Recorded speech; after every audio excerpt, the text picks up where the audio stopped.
Welcome to Green One Day at a Time. So, part 2 of the video, what to sow in August. So, let's straight away jump into it. This month, I'll be sowing some kohlrabi because the kohlrabi I sowed last month have been completely eaten by the slugs.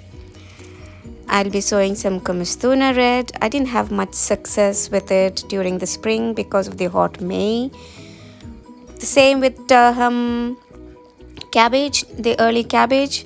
They were sown in July and they were all eaten by the slugs. I'll be sowing some pak choi. They also bolted up along with the kumastuna red in spring. Dill is another one that you can sow in August because they do good with the mild weather. Fenugreek seeds for the fenugreek leaves are a good addition. Today I'm going to sow some different varieties of kale. So this is Ethiopian Amara kale. I've never tried it. I'm going to try this year. Kale is a firm favorite of our dear slugs and snails, and so I hope the 3 rows that I'm going to sow of each variety would give me plenty of seedlings to play around. The seeds will look exactly the same as any other brassica seed, very tiny, round, mustard-like seeds.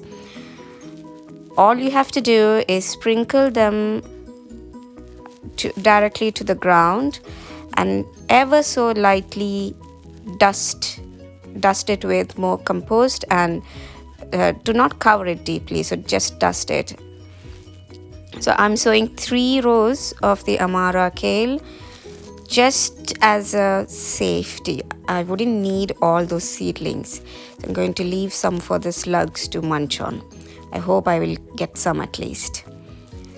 So after I have sown them, water them really well. There is rain in the forecast for the next couple of days, so I'm hoping the seedlings will sprout nicely or germinate nicely.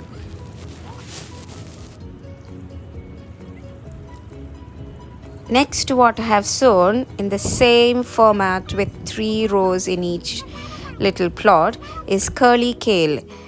These I think are the dwarf varieties. So all the kale would be quite good for winter. So there are your 3 rows, and in between the 3 rows in 2 chunks I have sown some turnips. The next one is frizzy kale. Between the frizzy kale there's a big chunk, so there's only 2 rows here, so it's a big chunk of spring onions. So couple of sowings for this month. You can always sow beetroot and all your usual carrots and everything, but these are what I am sowing this month. If you haven't seen the part 1 of this release, I'll leave a link below in the description. Please do watch. Stay safe and see you soon with another one.